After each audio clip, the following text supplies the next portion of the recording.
చిన్న పిల్లల్ని పొద్దున్నే లేచి చదవండి, 4 గంటలు లేచి చదవండి, అవునమ్మా. చదివింది బాగా గుర్తుంటుంది అవును. అంటారు. ఎందుకు అని అడిగితే బ్రహ్మ ముహూర్తం అని చెప్పేసి. అవును.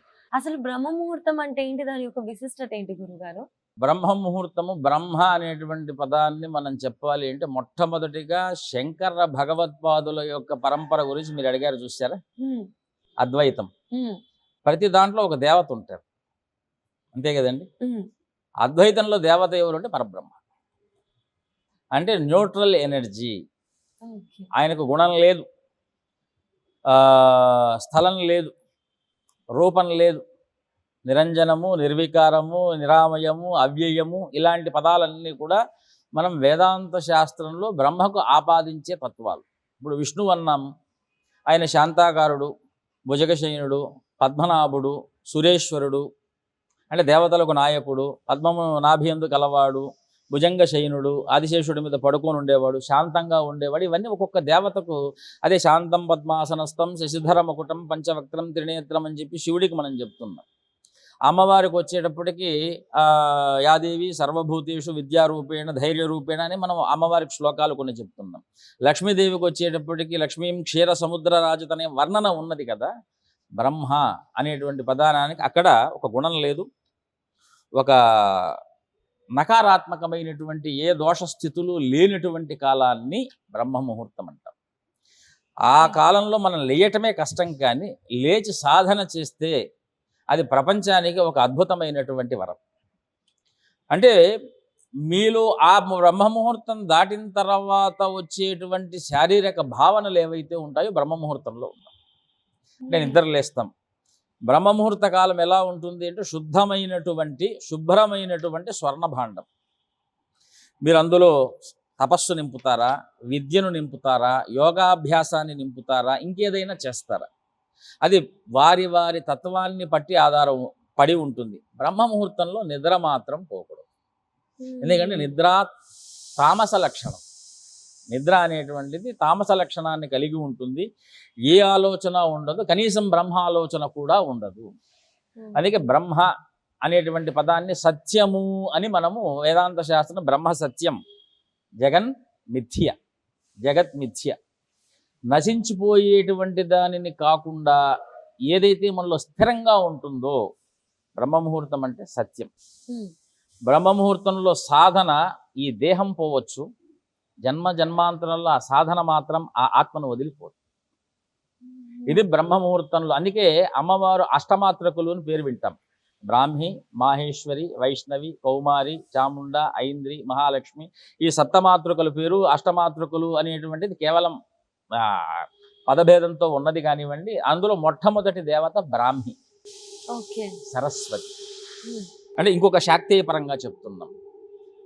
ఉదయం 3:15 లగాయత్తు 5:40 వరకు బ్రహ్మ ముహూర్తం. ఈ కాలంలో తపస్సు చేసుకునేవారు తపస్సు చేస్తారు, యోగాభ్యాసం చేసేవారు యోగాభ్యాసం చేసుకుంటారు, పిల్లలకైతే విద్యాభ్యాసం చేస్తారు, యోగులైనటువంటి వారు యోగాభ్యాసం చేస్తారు, మాలాంటి వారు ప్రణవోపాసన చేస్తారు. అంటే సన్యాస ఆశ్రమ స్వీకరణ చేసిన వారు వారి వారి ఆశ్రమ ఉపదేశాన్ని బట్టి బ్రహ్మ ముహూర్త సాధన మాత్రం ఎవరికైనా అతి ముఖ్యమైనటువంటి సాధన. ఎందుకు అంటే మనం ఎంతసేపు హార్ట్ఫుల్ అంటుంటారు చూసారా, బై హార్ట్. అవునవును. హార్ట్ఫుల్నెస్. ఇతనికి ఏది మాట్లాడినా అంత హార్ట్ఫుల్గా మాట్లాడట్లేదండి, వీడు ఏది బై హార్ట్ చేయలేకపోతున్నాడండి, మా పిల్లల్లో ఎంత చదివినా గుర్తుండట్లేదండి, తర్వాత చదువు ఎందుకో మా వాడికి అంత పెద్దగా రాలేదండి, అది బ్రాహ్మీ ముహూర్తంలో సాధన చేసి చూడమని చెప్పండి. ఆత్మ ఇప్పుడు విద్యా పండితులు ఎవరైతే మనకు లోకంలో కనిపిస్తారో, అవధానం చేసేవారు కవులు, శాస్త్ర పండితులు ఉన్నారు, తర్వాత నిత్యానుష్ఠానం చేసుకునే వారి వాక్కు ఎలా ఉంటుంది, ఒకసారి అంటే అయిపోతూ ఉంటుంది. దీనికంతా కారణం ఏమిటంటే బ్రహ్మ ముహూర్తం, సరస్వతి ముహూర్తం. సరస్వతి అమ్మవారిని బ్రాహ్మి అంటున్నాం. తర్వాత వైదిక పురుష పరిభాషలోకి వచ్చేటప్పటికీ దాన్ని నిర్గుణమైనటువంటి కాలం, ఆత్మకాలం. అంటే ఆత్మతత్వము తప్ప మిగిలిన ఏ తత్వములు లేనటువంటి శుద్ధమైనటువంటి పూర్ణకాలమును బ్రహ్మముహూర్తం అంటాం.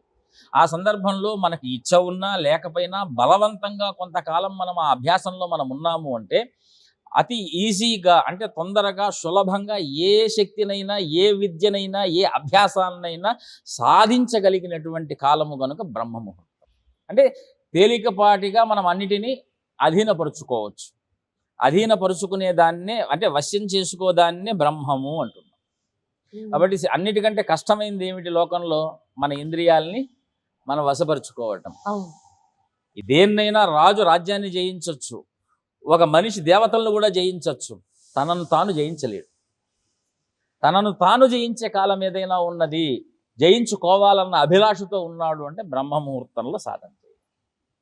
అందుకే స్నానము, అనుష్ఠానము బ్రహ్మముహూర్తంలో విధించినటువంటి విశేష క్రియలు, బాలులకు విద్యాభ్యాసం. అదే అసలు బ్రహ్మ ముహూర్తం వెనుకున్న కథ ఇది. ఇది అంటే ఇంకా చాలా ఉంది కానివ్వండి, మనకున్న సమయ పరిధిని పట్టుకొని కాస్త క్లుప్తంగా మనం చెప్పటం. కానీ ఖచ్చితంగా ప్రతి ఒక్కరు ఏదైనా సాధన చేయాలి అని అంటే కష్టం అనుకోకుండా బ్రహ్మ ముహూర్తంలో ఆ సాధన చేస్తే ఖచ్చితంగా వాళ్ళకి ఆత్మస్థానాన్ని ఆ విద్య చేరుతుంది, వికారాలు ఏమీ లేకుండా. పుస్తకం పట్టుకొని ఉంటాం, ఒక 2 పంక్తులు చదవగానే దృష్టి ఎక్కడికో పోతుంది. బ్రహ్మముహూర్తంలో సాధన చేసిన వారి యొక్క నేత్రములు స్థిరంగా ఉంటాయి, బుద్ధి ఏకాగ్రచిత్తంగా ఉంటుంది, వాక్కులో గంభీరత ఉంటుంది. వారిని చూడగానే ఒక నరసింహస్వామి వారి యొక్క రూపాన్ని మనం దర్శించినట్టుగా ఉంటుంది. వారు పక్కనున్నా మనకు భయం ఉండదు. అదే కాస్త నిద్ర, అలసాది మందగుణాలు ఉన్నటువంటి వాళ్ళు ఏదో జీవితాన్ని గడపాలి అనుకుని ఎవరిని ఉద్దేశించి కాదు, తత్వం చెప్తున్నాం, కాలతత్వం చెప్తున్నాం. మనం ఏమనుకుంటున్నాం, ఆ వ్యక్తి చెడ్డవాడు అంటున్నాం. కానీ ఆ వ్యక్తిలో తను అనుసరించే కాలము నియమంగా లేదు కాబట్టి వాడిని చూస్తే భయం వేస్తుంది మనకు. అందుకే దేహంలో కాలం ఉన్నది, పుట్టింది మొదలుకొని పోయేంత వరకు శాసించేది కాలం. ఆ కాలంలో 8 కాలాలు మనకు 7 కాలాలు ముఖ్యమైనటువంటివి. బ్రాహ్మీ మాహేశ్వరిని సప్తమాతృకులుగా మనం ఏదైతే చెప్తున్నామో రోజును కూడా 7 భాగాలు చేస్తున్నాం. ఆ 7 భాగాల్లో మొట్టమొదటి కాలం ప్రారంభమయ్యేది బ్రాహ్మీ కాలం. 5 గంటల 45 నిమిషాల తర్వాత మాహేశ్వర కాలం, తర్వాత వచ్చేటువంటి కాలం కౌమార కాలం. ఇలాగ సప్తమాతృకులకు 7 యామములు అని మనం పిలుస్తున్నాం. దీన్ని నవరాత్రులలో దీక్షగా చేస్తాం. కాబట్టి బ్రాహ్మీ కాలం విద్యాభ్యాసం, ఏదైనా అభ్యాసం. ఇంకొకటి ఈ మధ్య అరుణాచలంలో ప్రతి ఒక్కరు కూడా గిరి ప్రదక్షిణ చేయడానికి చాలా ఇష్టపడుతున్నారు, సెంటిమెంట్ గా ఫీల్ అవుతున్నారు. దాని వెనుక ఉన్న ప్రత్యేకత ఏంటి గురుగారు? సాక్షాత్తు సూర్యుడి యొక్క స్వరూపం. సూర్యుడిలో ఉండేటువంటి తత్వం శివతత్వం. మహన్యాసంలో మనకు స్వామివారిని సూర్యుడిలో ఉండేటువంటి మండలాంతర్గతుడైనటువంటి హిరణ్మయ పురుషుడిగా మనం కీర్తిస్తాం. ఆ సూర్యుడి యొక్క తత్వం పంచభూతాల్లో పంచలింగాలు ఉన్నాయమ్మా. అరుణగిరి ఆకాశతత్వానికి చిహ్నం. సూర్యుడు నిరంతరము ప్రదక్షిణలు చేసేవాడు అంతరిక్షంలో, అంతే కదండి. ఈ సూర్యుడు ప్రదక్షిణ ప్రధానంగా చేస్తున్నాడు కాబట్టి అరుణగిరికి ప్రదక్షిణం ప్రధానం. పురాణాలు అన్ని రకాలుగా చెప్పిన ఆకాశతత్వం అంటే అంతరిక్షతత్వం అరుణగిరి. అక్కడ సూర్య తేజస్సుతో స్వామివారు, సూర్యుడి యొక్క కాంతి ఒకానొక రోజున తప్పకుండా లింగం మీద పడుతుంది అని మనకు పురాణ ప్రతీతి, క్షేత్ర మహాత్మ్యం. ఇప్పుడు ఆ అరుణగిరికి ప్రదక్షిణం చేయటము అంటే ఖగోళానికి ప్రదక్షిణం చేయటంతో సమానం. పైగా అరుణగిరి ఎన్ని కిలోమీటర్లు ఉన్నది? ఖచ్చితంగా 14 కిలోమీటర్లు ఉన్నది.